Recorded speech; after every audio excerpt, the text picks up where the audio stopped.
Shalom, buenas tardes a todos, bienvenidos a una nueva charla. Hola Carla, Mili, Gaby, sean bienvenidos. Vamos a hablar acerca de festejar y descansar. Festejar y descansar. Los Pasuquín 18 al 35 de Shemot, en el capítulo 34, abarcan tres asuntos que son importantes. La carga que sentía Elohim por su pueblo en su deseo de que festejaran y descansaran con él, ¿sí? Las 5 condiciones para disfrutar a Elohim, que vamos a ver en otro post, y la impartición de Elohim en Moshe, cosa que también vamos a ver en otro post. Todo esto está en el mismo capítulo. Así que primero vamos a estudiar acerca de la carga relacionada con el festejo y el descanso con Elohim. Celebrarán la fiesta de los ácimos, comiendo panes sin levadura por 7 días, como les he ordenado, al tiempo establecido del mes de Abib, porque en el mes de Abib salieron ustedes de Mitzrayim. 6 días trabajarás, pero en el séptimo día cesarás de tu labor aún en tiempo de arar y en tiempo de cosechar. Observarás la fiesta de Shavuot, semanas, de los primeros frutos de la cosecha del trigo, y la fiesta de la recolección a fin de año. 3 veces al año se presentarán todos tus varones delante de Adón Yahweh, el Elohim de Israel. En estos pasuquín, Elohim mandó a su pueblo que festejaran y descansaran con él. Estas fiestas serán estudiadas a fondo con detalles en breve cuando vamos a empezar a estudiar Vayikra, ¿no es cierto? Pero debemos recordar que estos pasuquín son una repetición casi exacta de Shemot 23, el capítulo 23, que ya estudiamos en el capítulo 65 de esta misma serie, en el post 65, los mispatín de Yahweh. ¿Sí? Elohim no deseaba que su pueblo procurara guardar los 10 mandamientos en sus propias fuerzas. En verdad, él deseaba que ellos se dieran cuenta de que no podían, justamente, no tenían la capacidad y que ese descubrimiento los hiciera comprender que debían someterse a Yahweh si querían que él los salvara. Él anhelaba que su pueblo lo disfrutara a él, que festejaran en él y descansaran con él, pero para todas estas cosas, lo primero que el hombre debe hacer es ver su propia condición, porque nosotros nos creemos que estamos muy bien, muy saludables, somos muy capaces. Consideremos la parábola del hijo pródigo, ¿no es cierto? En Lucas 15, cuando el hijo pródigo volvió con su padre, le dijo: hazme como a uno de tus jornaleros. Esto indica que a su regreso el hijo pródigo deseaba hacer algo por su padre, tipo compensar, ¿no es cierto? Que es lo que todo creyente desea hacer cuando es perdonado. Pero el corazón, el padre tenía no tenía justamente en su corazón ese deseo de escuchar esas ofertas de parte de su hijo, ¿no es cierto? Él dijo inmediatamente a los siervos: traigan el becerro gordo, y mátenlo, comamos y regocijémonos. El padre deseaba que todos tuvieran una fiesta. Al festejar todos juntos se regocijarían y descansarían. Moshe probablemente no sospechaba que Elohim no deseaba que su pueblo guardara sus mandamientos, y a pesar de que Moshe representaba tipológicamente a Yahshua, de cualquier manera era un hombre, un ser humano, ¿no es cierto? Y ninguno de nosotros ha conocido la plenitud de los planes del Padre, excepto Yahshua, ¿no es cierto? Porque él se complace en revelarlos a su pueblo de a poco, ¿sí? Por etapas, según él considera necesario. Bueno, esta es la etapa que sigue, necesitan saber estas cosas. Por el contrario, la observancia de los mandamientos debe ser el resultado del festejo y del descanso con Elohim. Entonces, invertir el orden, Yahweh ya sabía que no se podían tener obediencia antes de tener descanso en Yahweh. Antes de ser llenos de Él, no podemos tener ningún tipo de obediencia. Entonces había que observar los pasos correctos. Y se necesitaba que el ser humano se diera cuenta de eso, ¿no es cierto? O sea, de esa incapacidad y del problema insoluble que tenía delante. Entonces, eso únicamente podemos hacerlo a través de nuestro nuevo Ruach.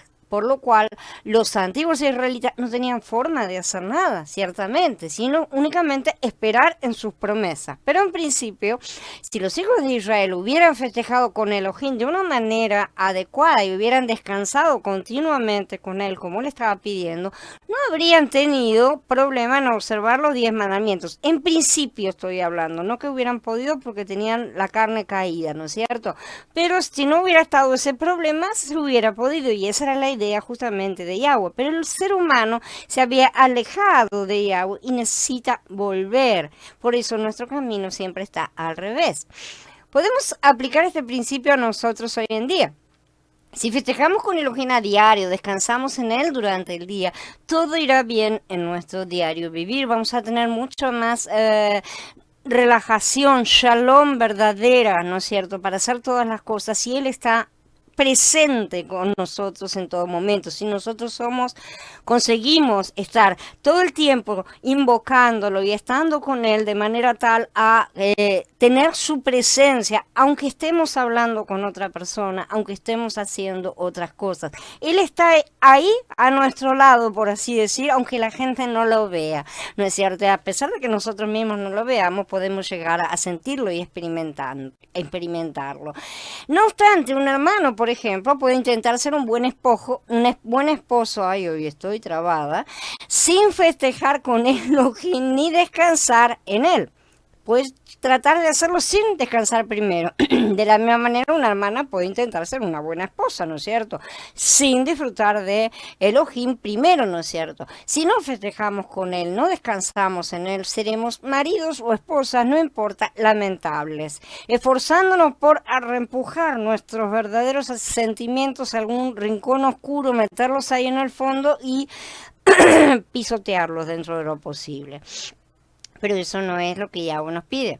Si deseamos cumplir con Efesín capítulo 5, que empieza diciendo, por lo tanto, sean imitadores de Elohim como hijos amados, y continúa dándonos muchos ejemplos que son imposibles de realizar en la carne, no porque no se puedan cumplir exactamente, sino porque la carne no siente el deseo de esas cosas, por lo tanto, es falso, aunque pueda llegar a hacerlo, no tiene el sentimiento de ese bien, eso falla. Es una escenificación en el mejor de los casos, ¿no es cierto?, una postura que se adopta. Deberíamos simplemente festejar con Elohim varias veces al día. Por la mañana disfrutaremos de la fiesta de los panes sin levadura, preparándonos para salir a enfrentar las cosas que este mundo nos depara, ¿no es cierto? Durante el día podemos disfrutar de la fiesta de Shavuot, llenándonos del Ruach en todo momento, y por la tarde de la fiesta de Tabernáculos, o sea, Sukkot, ¿no es cierto?, manifestando que somos peregrinos en este mundo y que hemos salido del campamento. Los hijos de Israel disfrutaban de estas fiestas cada año, pero nosotros deberíamos disfrutarlas a diario. Nosotros disponemos del Ruach en nuestro interior, cosa que ellos no tenían. Las cosas que Yahweh ha prometido no son pequeños disfrutes semanales o anuales, sino una situación permanente y continua para nuestra eternidad. No va a terminar. Por eso, en la etapa de crecimiento, no podemos contentarnos con una práctica externa, ¿no es cierto?, una vez por semana o una vez por año, dependiendo de lo que sea. Tenemos que disfrutar de las fiestas todos los días, porque ellas nos reúnen con nuestro Padre. Además, deberíamos descansar con Elohim varias veces en el transcurso del día, porque nosotros somos bastante tropezadores, ¿no es cierto? Los hijos de Israel observaban el Shabbat una vez por semana, pero nosotros deberíamos tener el descanso del Shabbat varias veces durante el día, no obviamente de forma externa, sino descansar en él, reposar en él, de cada una de las cosas que a lo largo del día se nos cruzan para hacer. ¿Sí? Ahora nosotros ya estamos preparándonos para entrar en su reposo, entonces deberíamos estar ejercitándonos más. Eso va a ser por tiempo completo, entonces ¿qué estamos esperando hoy? Tenemos que vivir eso ya hoy, aun cuando no sea en la plenitud, obviamente, como lo vamos a vivir en su momento, si entramos en el reino, ¿no es cierto? Si festejamos, si descansamos con Elohim de esta manera, ciertamente experimentaremos ese capítulo 5 de Efesín en plenitud. Shalom Katy, shalom Adriana, bienvenidas. 3 fiestas anuales. La primera es Hag Hamatzah. El Tanaj nos enseña que Elohim mandó que los hijos de Israel observaran 7 fiestas cada año. Pesach, ¿no es cierto? Hag HaMatzah, que es la fiesta de los panes sin levadura. Bikurim, que es la fiesta de las primicias. Shavuot, la fiesta de las semanas, o Pentecostés.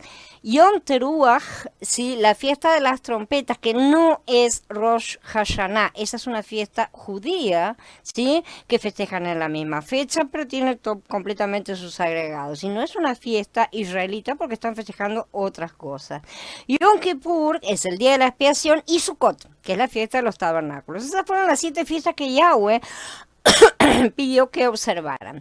Sin embargo, las 3 primeras fiestas forman un conjunto, son llamadas en conjunto Pesaj, ¿no es cierto? En el medio tenemos Shavuot, que es una fiesta por sí sola, y las 3 últimas forman otro conjunto, ¿sí? Son llamadas Sukkot. Por eso Yahweh las resume, por así decir, en 3 fiestas, como menciona, 3 veces al año se presentarán todos sus varones delante de Hadón Yahweh, ¿no es cierto? ¿Por qué? Porque tenían, los que estaban lejos no iban a ir por una fiesta que a la semana siguiente había otra cosa, entonces se unían con una semana entera de festejo, por ejemplo, en la semana de los panes sin levadura, justamente. Sin embargo, Shemot 34:18, que estamos estudiando, no menciona la fiesta de Pesach, sino la fiesta de los panes sin levadura. La razón es sencilla. Aquí no se trata de la salvación, ¿sí? Sino de nuestra comunión con Elohim. La salvación ya pasó, ya sucedió allá en aquel primer Pesach, por así decir.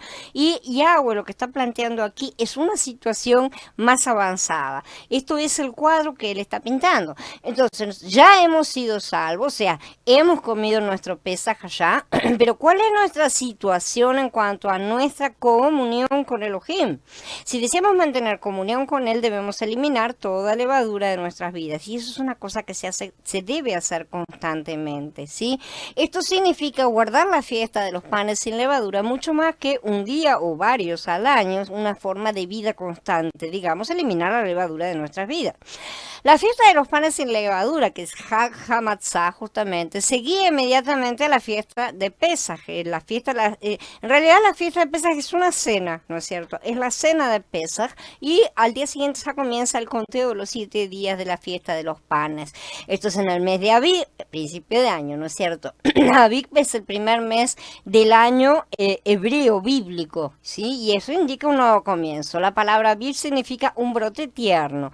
La fiesta de Pesaj, la fiesta de los panes sin levadura, eran verdaderamente una sola fiesta, ¿sí? O mejor, un festival, vamos a decirlo para poder unificarlo todo, como una serie de días de fiesta que iniciaban el 14 de Abib con Pesaj, continuaban el día después, o sea, el 15 de Abib con la fiesta de panes sin levadura, y culminaban con la fiesta de las primicias un día después de terminar la semana.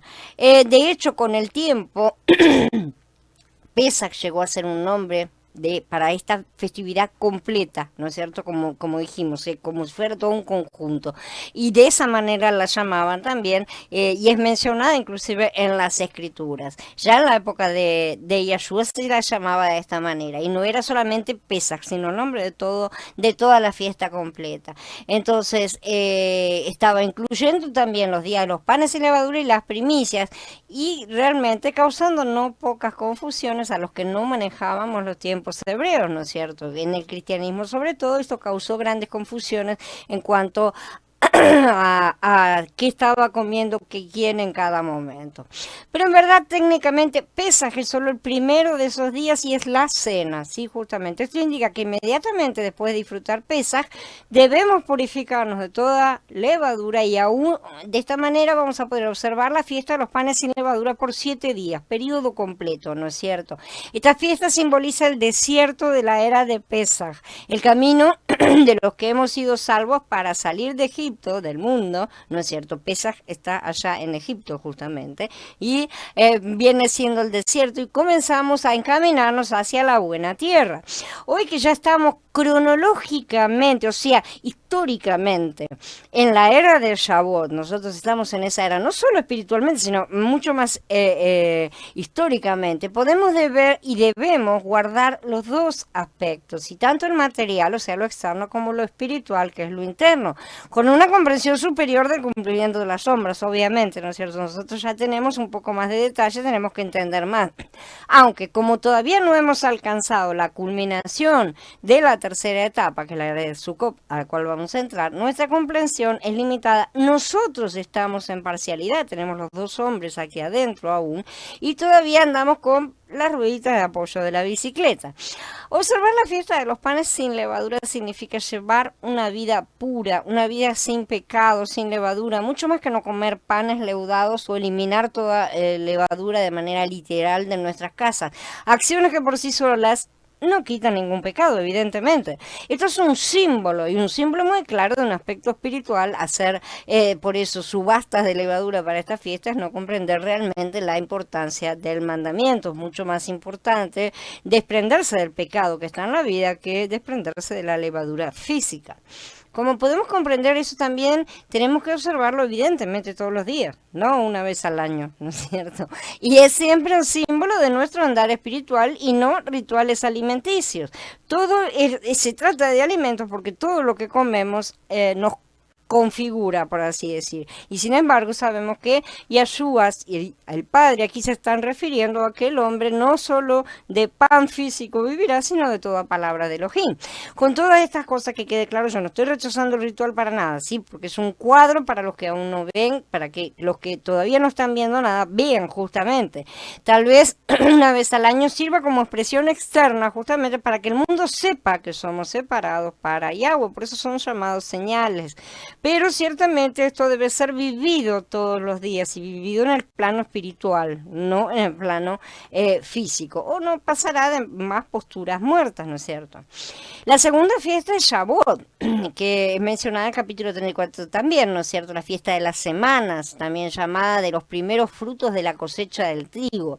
A veces podemos encontrar que la llaman también fiesta de las primicias, pero es necesario hacer la distinción entre Bikurim, que es la fiesta de las primicias de la cebada, y Shavuot, de las primicias del trigo, porque eso resulta un poco confuso a veces. También es llamada fiesta de la semana, porque debían contar 7 semanas completas y un día, ¿no es cierto? 49 más 1 daba los 50 días, que es un jubileo. Como está explicado en Vayikra 23, desde el día que traigan el manojo de la ofrenda de elevación, el día después del Shabbat, contarán 7 semanas. Tienen que ser completas, deben contar hasta el día después de la séptima semana, 50 días, entonces traerán una ofrenda de grano nuevo a Yahweh.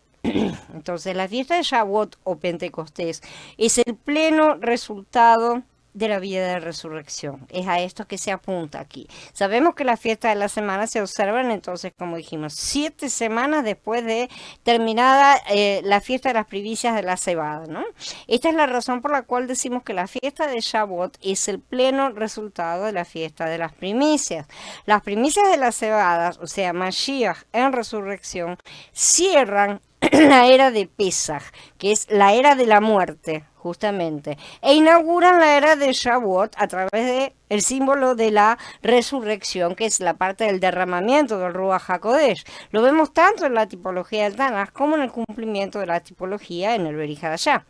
Las primicias de la cebada representan al Mashiach resucitado en primer lugar sobre todas las cosas. Sí, Mashiach fue el primero en levantarse entre los muertos. Dice Corinthians Aleph 15, pero el caso es que el Mashiach sí resucitó de entre los muertos como primicias de los que durmieron. Esto fue tipificado por las primicias de Bikurim, que eran ofrendadas a Elohim el día después del Shabbat, el día de resurrección, justamente. Háblale al pueblo israelita y dile: cuando ustedes entren a la tierra que les estoy dando y cosechen su producto, deberán traer el primer manojo de su cosecha al sacerdote. Él elevará el manojo delante de Yahweh para que sea aceptado en favor de ustedes. El sacerdote lo elevará en el día después del Shabbat, o sea que esto es en el primer día de la semana. Dice Vayikra en el capítulo 23.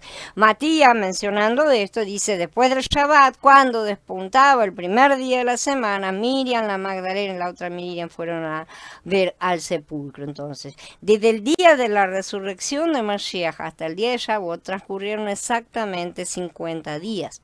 Después de su resurrección, Yahshua permaneció con sus discípulos durante 40 días. ¿sí? Después los dejó y ascendió a los cielos ahí, les dijo que siguieran orando, ¿no? Después de eso ellos estuvieron orando, entonces obedeciendo 10 días más. Jesús hizo los 50. Entonces en el día de Shavuot, Pentecostés significa 50 en griego y Shavuot significa semanas en hebreo, ¿no es cierto? O sea, 50 días después de la resurrección de Mashiach se produjo el derramamiento del Ruach HaKodesh. Este derramamiento del Ruach fue la plena consecuencia del Mashiach resucitado y ascendido. El Mashiach resucitado fue las primicias, ¿no? La primicia de todo, la gavilla de cebada en el día de resurrección física, cronológica e históricamente en aquel momento. Y luego se convirtió él mismo en el Ruach derramado sobre sus creyentes para el pleno deleite de ellos, de todos nosotros.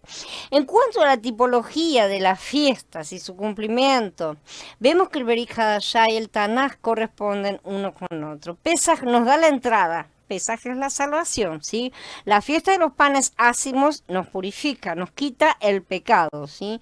Debemos desechar toda la levadura, o sea, todas las cosas pecaminosas de nuestro diario vivir para poder disfrutar a Mashiach. Eso significa que si tenemos la fiesta de los panes sin levadura, tendremos también la fiesta de Shavuot para el deleite de Mashiach, porque habremos pasado por Bikurim y estaremos compartiendo con él la resurrección. Hemos visto que debemos tomar a Mashiach cada día como sacrificio del pecado y sacrificio por la culpa. Esto ya lo estudiamos en los capítulos de Lohel Moed correspondientes, ¿no es cierto? Esto nos conduce a un Pentecostés, a un Shavuot diario, o sea, un derramamiento del Ruach. En realidad, para diferenciarlo, lo llamo Pentecostés porque fue en ese momento en que fue derramado el Ruach, no en el Shavuot antiguo, obviamente, ¿sí? Y esta es una verdadera llenura del Ruach, el deleite diario de Mashiach. Al final del día, entonces, tendremos un tiempo de primicias de la siega del trigo, un tiempo de cosecha de granos de trigo.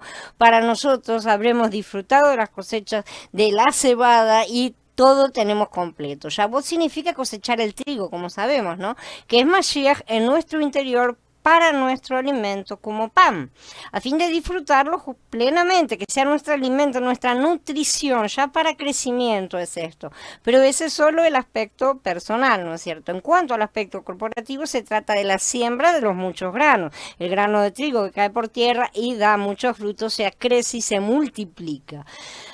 Sin embargo, muchos santos no festejan la fiesta de los panes sin levadura por la mañana, o sea, no se purifican en cada mañana para andar durante el día recorriendo el camino que Yahweh nos coloca a cada uno de nosotros, con todas sus situaciones que vamos a tener a lo largo del día. Es como un libro abierto que tenemos delante y tiene toda una serie de cosas que van a suceder ese día y nosotros tenemos que andar por ese camino que Él ya ha colocado para que vivamos y realicemos las buenas obras que Él preparó de antemano. Las buenas obras son todas las cosas, las expresiones de Mashiach que tenemos que utilizar para responder a esas situaciones justamente. Entonces, esto algunos hermanos tampoco disfrutan de la fiesta de Shavuot durante el día, no solo la de los panes, ni tampoco la fiesta de Shavuot. El resultado es este: al final del día no han disfrutado la fiesta de las primicias de la siega del trigo, ni las de la cebada, y tampoco disfrutarán de la fiesta de los tabernáculos, evidentemente, porque alguien que no haya pasado por las dos etapas anteriores no puede llegar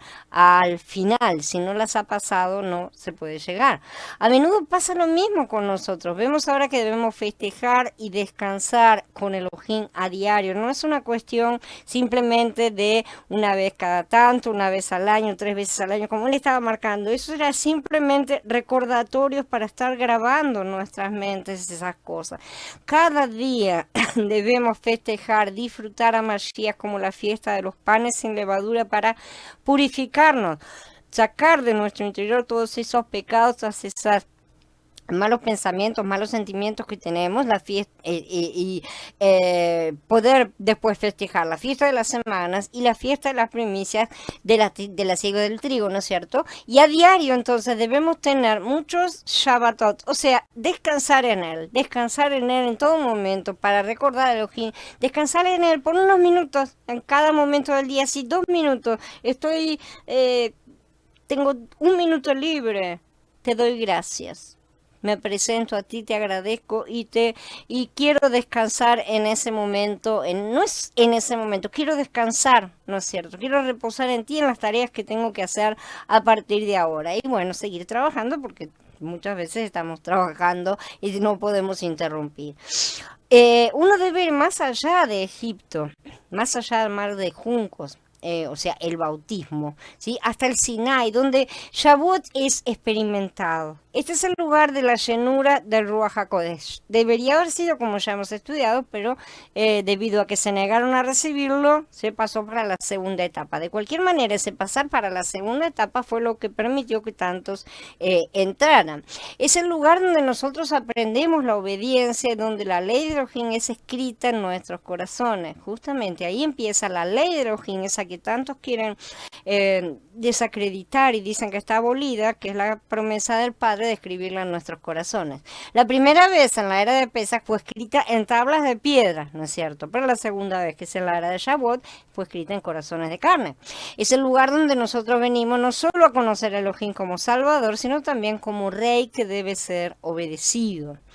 Desgraciadamente muchos que afirman haber tenido una experiencia de Shavuot o derramamiento del Ruach, ¿no es cierto?, parecen tratarla puramente como un fenómeno del Berija de allá, como si fuera una cosa solo del Berija de allá, sin saber que esta fiesta tiene sus raíces en la entrega de la ley en el monte Sinai. Y ese es el punto más importante, porque aquí lo que tenemos en Pentecostés es la entrega de la ley, ¿sí?, pero ahora grabada en nuestros corazones. La ley viva ahora entra los corazones. Antes era la ley solamente externa.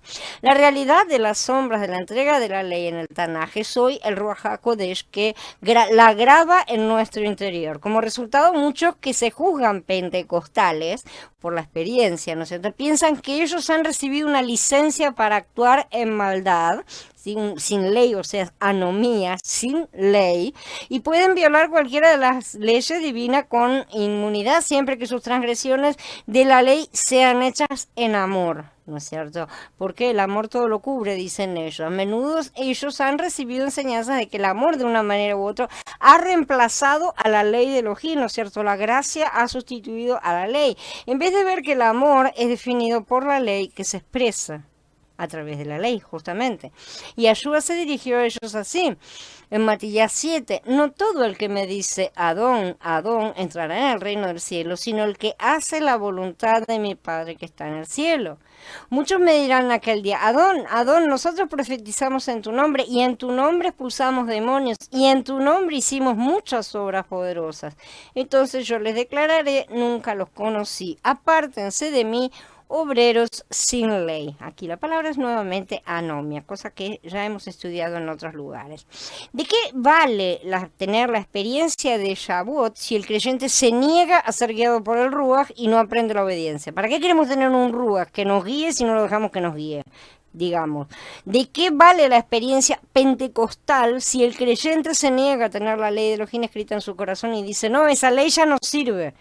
Y no sabe ni se da cuenta que la promesa es de grabar esa ley en el corazón de manera que forme parte de nuestra naturaleza. Y Yeshua dice que si el creyente permanece sin la Torah de Elohim escrita en su corazón, él les dirá en el fin, apártense de mí. Él nunca los habrá conocido porque ellos no dejaron que esa ley se grabara dentro suyo. Entonces hicieron lo que quisieron, hicieron las cosas que hicieron en la carne. Habrá muchos creyentes sorprendidos en ese día, mucho más de lo que se cree. Esto no significa que esos creyentes perderán su salvación, como estamos viendo, estamos comprendiendo. Pesaj es una cosa y la fiesta de los panes y levadura es otra, ¿no es cierto? Y Shavuot y Sukkot son otras cosas. Pero lo que sí ellos perderán es la bendición de la primera resurrección y tendrán que esperar a la segunda resurrección del gran trono blanco. Como él dice, apártense de mí.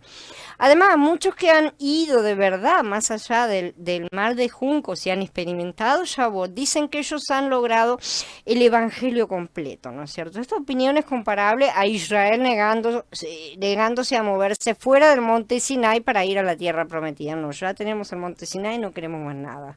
Más o menos sería eso. Nosotros ya tenemos el evangelio completo, dicen, sin entender que les está faltando todavía completar todas las cosas.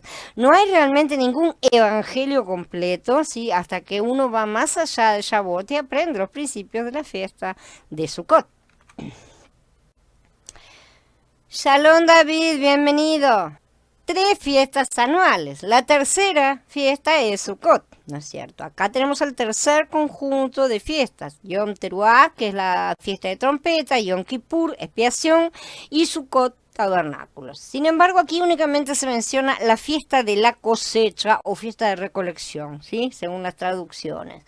Antes de llegar a estas fiestas, tenemos las dos primeras, pero Yahweh no las menciona aquí, ¿sí? Menciona solamente tabernáculos. A pesar de todo, fueron guardadas como un conjunto también, exactamente lo mismo que Pesaj. Y los israelitas subían al templo 3 veces al año y se quedaban allá semana completa. La fiesta de las cabañas celebraba la recolección de los frutos del suelo, el grano, el aceite y el vino, el producto de la tierra, dice Vallicra 23. Se hace referencia a ella como la fiesta de la recolección al término del año también, ¿sí? La convocación santa en el octavo día clausuraba solemnemente el ciclo anual de fiestas, o sea, daba por encerrado. Así que todas las fiestas que están del otro lado son agregados. La fiesta de las cabañas señalaba para los israelitas el final de la parte principal del año agrícola, así que es un año de sembrar y cosechar.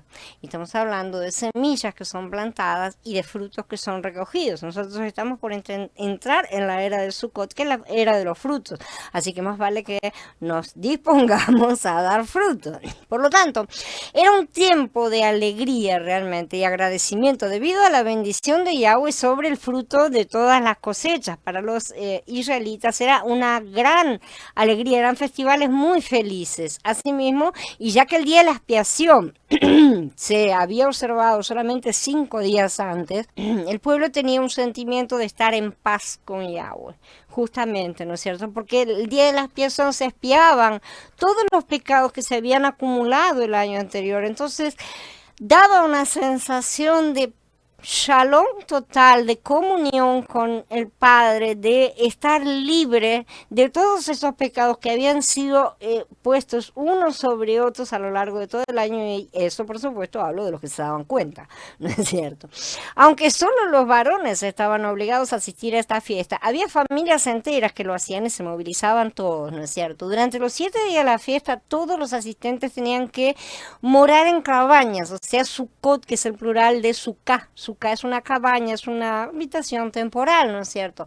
Por lo general había una cabaña para cada familia y estas cabañas se levantaban en los patios de las casas, en los techos de las moradas también, en los atrios del templo, plazas, en los caminos, a una distancia que no excediera el tiempo de recorrido de un Shabbat que ellos medían, ¿no es cierto? Tenían que hacerlas del fruto de árboles espléndidos, o sea, frondosos, hermosos, y utilizaban palmeras u otras plantas, ¿no es cierto? Hay discusión en cuanto a qué árboles cada uno que es mencionado. En los días de Ra, las cabañas se hicieron con hojas de olivo y de árboles olíferos, ¿no es cierto? Hojas de mirto, que son muy, muy aromáticas, hojas de palma y de árboles con ramas, ¿no es cierto? El hecho de que todo el pueblo, ricos o pobres por igual, moraran en cabañas y hasta comieran durante 7 días en ellas, ¿no es cierto? Muchos de ellos dormían también. Y el que todas estuvieran hechas con los mismos materiales llevados de los valles, de las montañas, tenían que salir a procurar su propio material, realzaba la absoluta igualdad que todos compartían en esta fiesta, ¿no es cierto? Era una fiesta donde todos estaban en igualdad en ese momento. La característica más notable y singular de la fiesta de las cabañas era justamente la acción de gracias, que era llena de júbilo porque la gente estaba muy feliz por toda la recolección. Además, es la recolección de los frutos, es la última cosecha del año. Eso indica que pueden descansar ahora por todo el invierno, ¿sí? Todo el resto del año hasta volver a tener que sembrar para prepararse para el año siguiente. Entonces, esta es una fiesta de acción de gracias, en especial en vista que para ese tiempo no solo se había recogido el grano, ¿no es cierto?, sino también el aceite, el vino, el resto de las frutas, las granadas, los higos, ¿no es cierto?, que son mencionadas en las escrituras, las nueces, todos los frutos secos, lo que contribuía al disfrute de la vida. Es realmente un tiempo de alegría. Durante el transcurso de esta fiesta, los israelitas podían reflexionar en su prosperidad, en la abundancia de que lo que estaban disfrutando no era gracias a su propio esfuerzo, sino al cuidado de Yahweh, su Elohim. Nosotros debemos aprender a hacer esto también. Nada de lo que tenemos lo ganamos con el sudor de nuestra frente, ¿no es cierto? Lo cierto es que Yahweh nos da todas las cosas, porque ya hemos salido debajo de aquel castigo. Recordémoslo nosotros que somos ya restaurados, que ya somos salvos, ya no somos dueños de aquel viejo dueño que sí nos tenía esclavizado y ya no estábamos bajo la maldición a la cual fue sometida toda la creación. Por lo tanto, tenemos un nuevo dueño, tenemos que trabajar para ese dueño y no para el otro. Es una cosa que necesitamos empezar a entender y meterlo en la cabeza. Si seguimos trabajando para el otro y nada más, o lo consideramos únicamente trabajo lo otro, estamos respetando nuestro nuevo amo, ¿no es cierto? Moshe también había dicho, tienes que acordarte de Yahweh tu Elohim, porque Él es para ti el dador de poder para hacer riquezas. Lo entendemos esto, ¿no es cierto? Lo que estamos aquí diciendo Moshe es que las riquezas no vienen de trabajar mucho, duro, aunque sea honesto, ¿no es cierto? Y no estoy negando que eso deba hacerse y está bien hacerlo, ¿no es cierto? Trabajar de forma honesta, sino que el que da de cualquier manera el Yahweh, y eso acorde a nuestro comportamiento y obediencia hacia él, más que comportamiento, obediencia, si nos apegamos a él exactamente y lo buscamos obedecerlo, lo buscamos completamente. Porque Él es para ti el dador de poder para hacer riquezas, a fin de realizar su pacto que Él juró a tus antepasados, como sucede el día de hoy. Esto está en Devarim, en el capítulo 8. A Israel se le mandó morar durante toda una semana en cabañas, ¿sí? Por la siguiente razón, a fin de que sepan las generaciones de ustedes que fue en las cabañas donde hice yo morar a los hijos de Israel cuando estaba sacándolos de la tierra de Egipto. Yo soy Yahweh, el Elohim de ustedes. Esto está en Vayikra 23. Entonces ellos podían rememorar con gozo, con agradecimiento, con gran alegría el cuidado que Elohim les había prodigado, proveyéndoles de una cobertura a través de un desierto grande e inspirador de temor, con serpientes venenosas y escorpiones y con suelo sediento que no tenía agua, haciendo salir para ellos agua de la roca de piedra, alimentándolos con maná en el desierto, el cual sus padres no habían conocido, dice Devarim en el capítulo 8 también. Todas estas provisiones les darían sobrados motivos para agradecer, ¿no es cierto? Estar regocijándose, estar alegres y felices por el cuidado constante de Yahweh, por su generosidad, porque había sacado a todo un pueblo.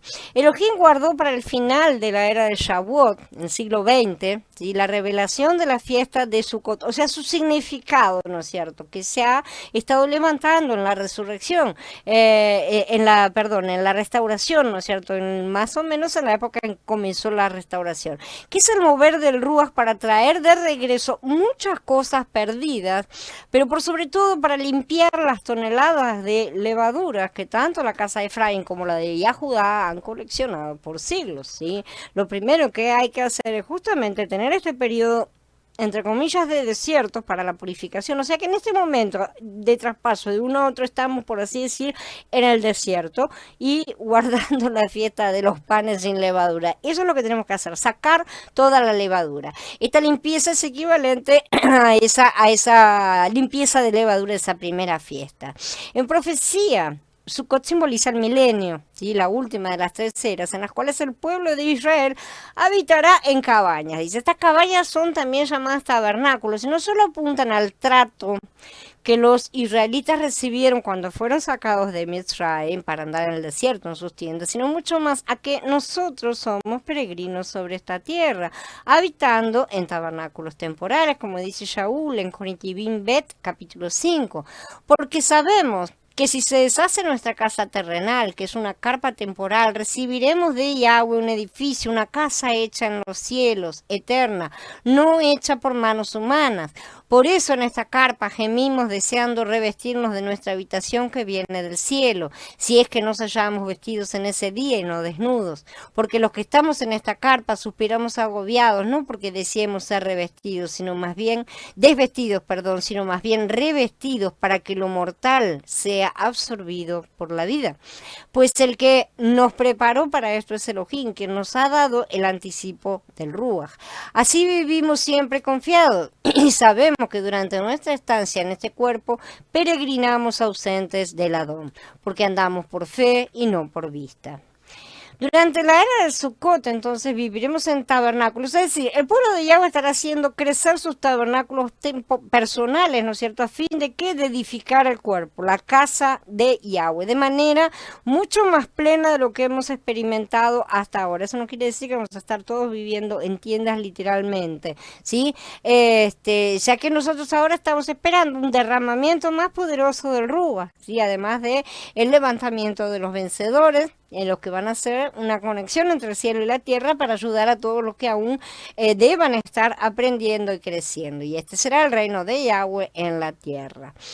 Todas estas fiestas mencionadas en Shemot 34 tienen como fin nuestro deleite, pero debemos recordar un asunto básico.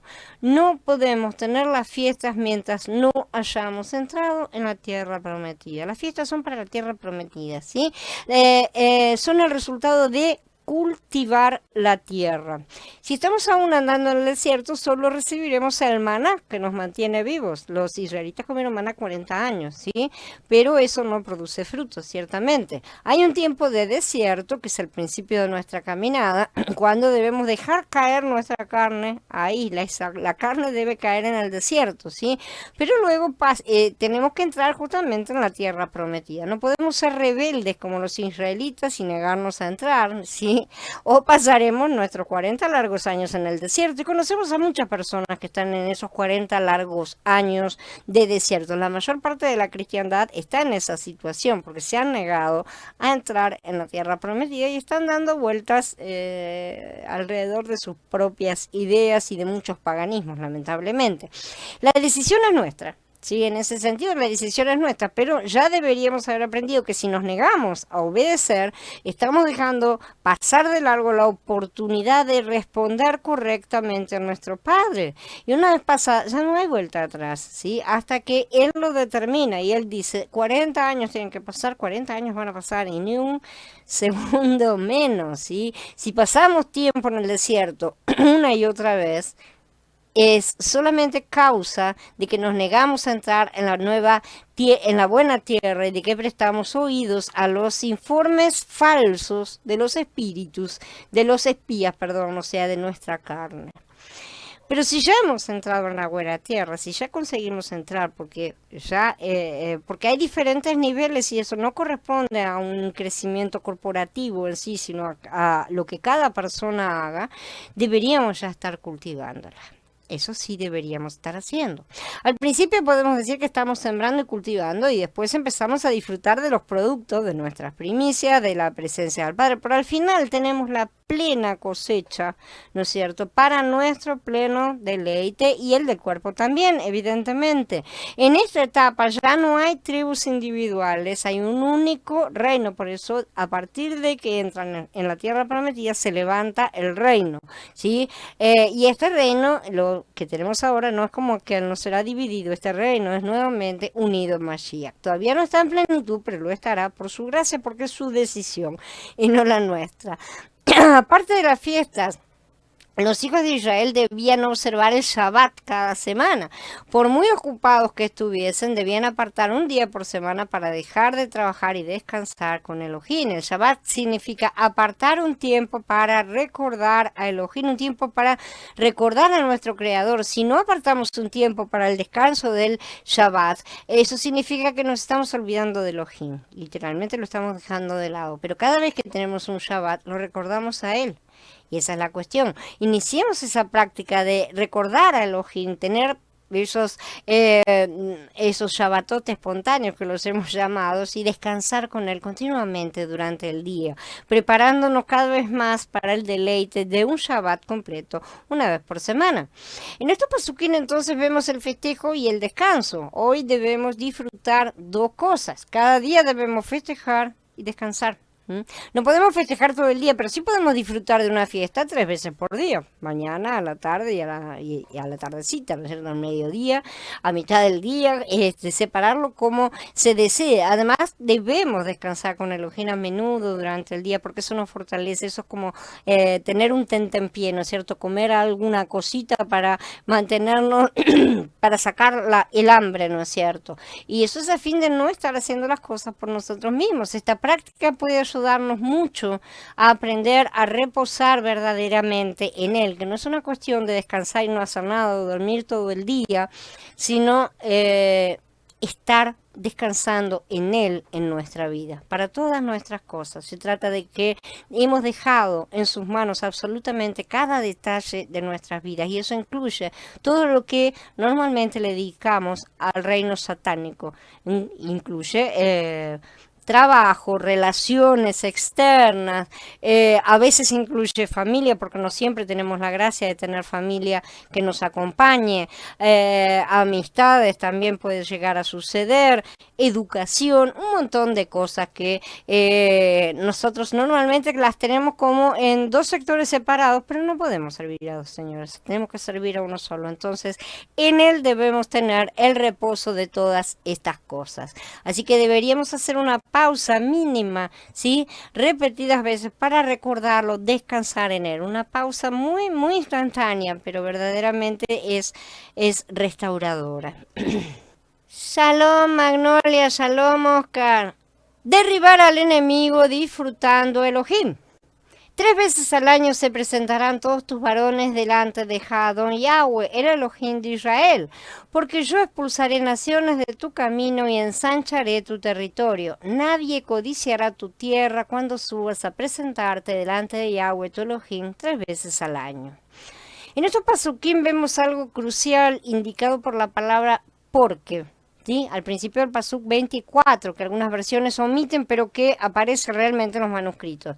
Esta palabra muestra la razón por la cual, ¿sí? El por qué, debemos disfrutar a Elohim, como la fiesta de los panes sin levadura, la fiesta de las semanas y la fiesta de la recolección.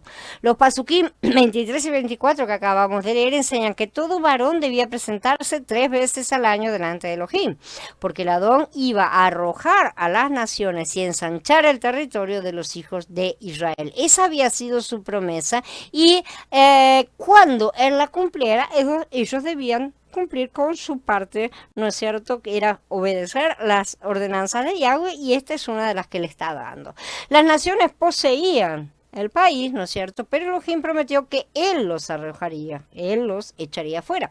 Además, Él prometió ensanchar el territorio de los hijos de Israel. ¿Sí? Esto representa el agrandamiento de nuestra capacidad de disfrutar a Mashiach, o sea, nuestro crecimiento, de ensancharnos. Nosotros crecemos, nuestro nuevo hombre crece, y ¿quién disminuye? El viejo hombre, gloria a Él, que disminuye en esa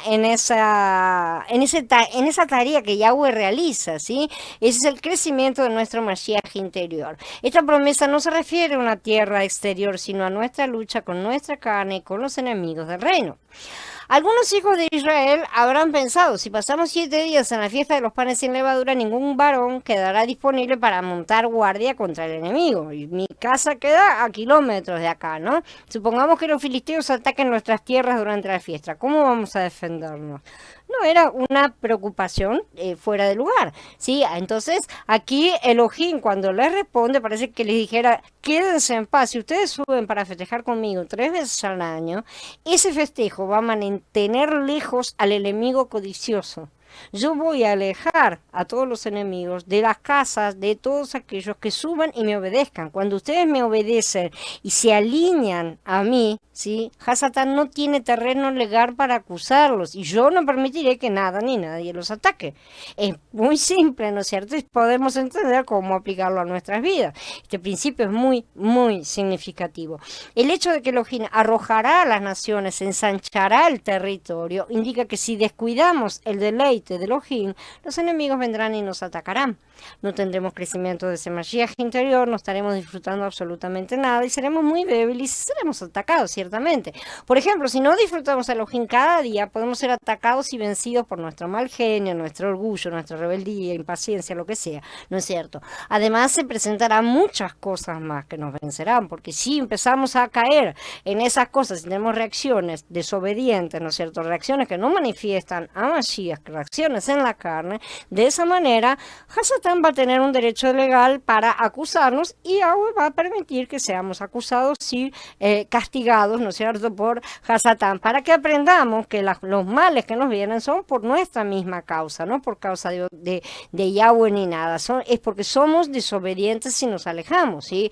Pero si cuidamos del deleite de Elohim, ¿sí? Este deleite mantendrá lejos de nosotros toda influencia maligna. Si nos ocupamos en primer lugar de las cosas de Él, como está escrito, ¿no es cierto? Ocúpense primero de las cosas del reino. Él se ocupará de todas las necesidades del resto. Él se ocupará de mantener a los enemigos fuera de tu casa. Vos podés salir y caminar kilómetros y estar a kilómetros de distancia y nadie va a tocar ni una oveja de tu casa, ¿sí?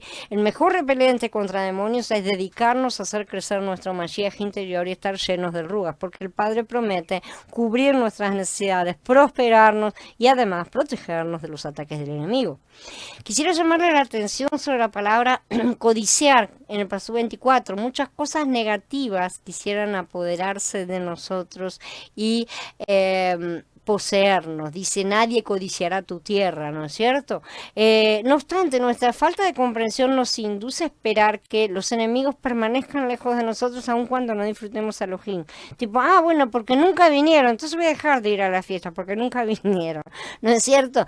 Entonces, la experiencia nos enseña que si no disfrutamos a Elohim, nos atacarán muchos enemigos, gérmenes, de todo, ¿no es cierto? Podemos usar nuestro cuerpo físico justamente como ilustración. Si deseamos tener un cuerpo sano, tenemos que comer adecuadamente, llevar una buena dieta en los horarios correctos, como el Padre indica, no comer porquerías, ¿sí? Si comemos sano, muchos larvas, gérmenes, lo que sea, serán matados y serán alejados de nosotros. Nosotros estaremos saludables.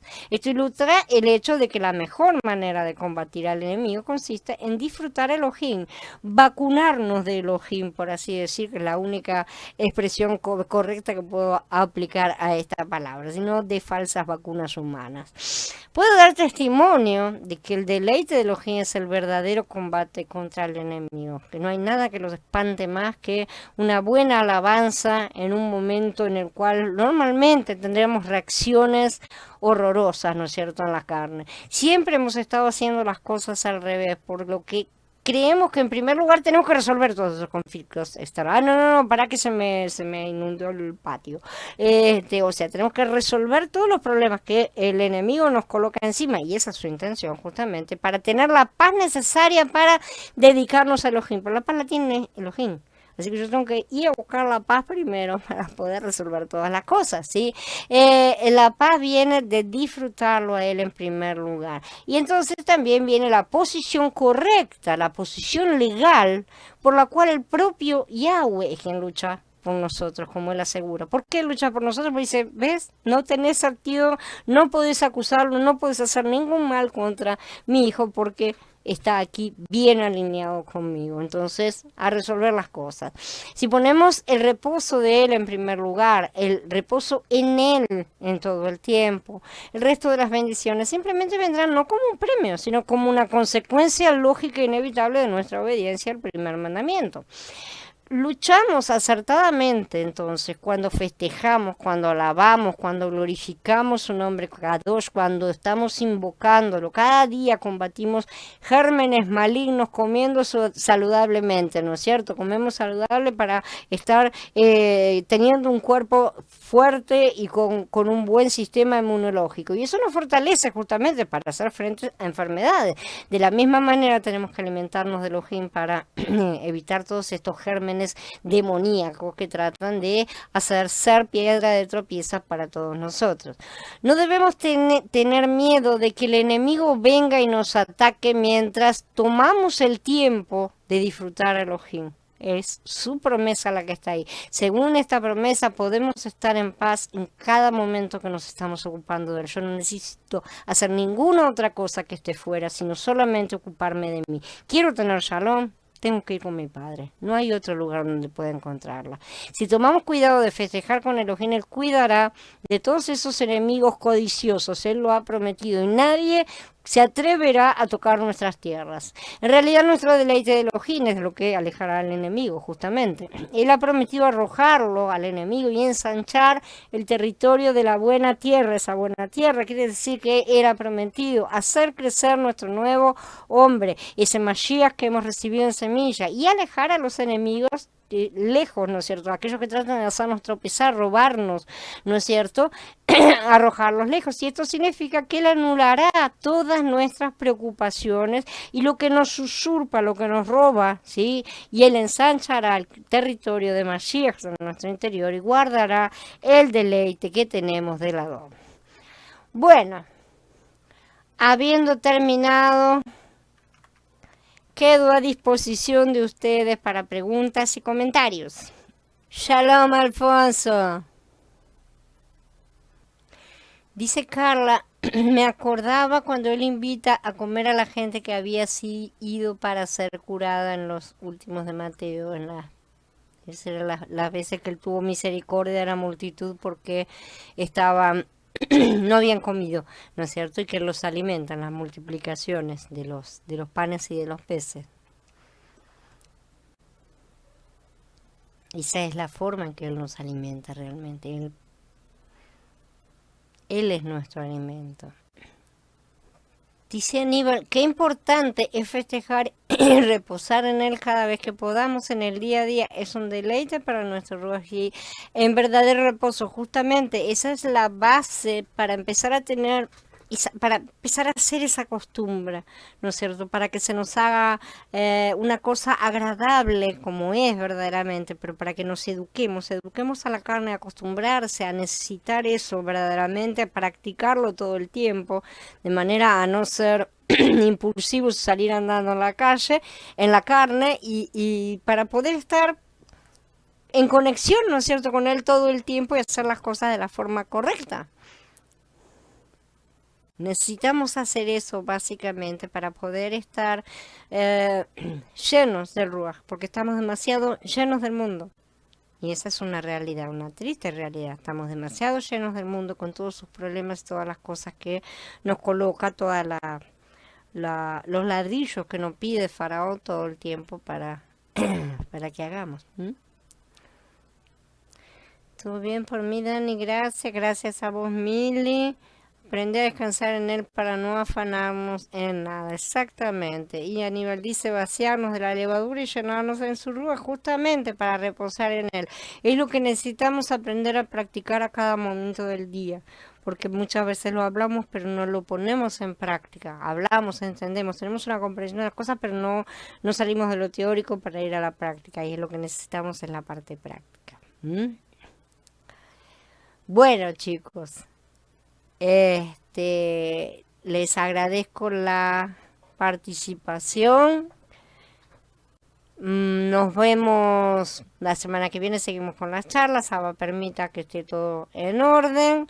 Mañana no se olviden que están el estudio repaso de Shemot y después vienen los estudios de Kar, el de Bereshit y todo a lo largo de todos los días. Shalom a todos, hermanos. Abba siga bendiciéndonos y estemos en Él en todo momento para disfrutar de Él, para que Él sea justamente esa vida vida que corre a través de nosotros. Shalom a todos.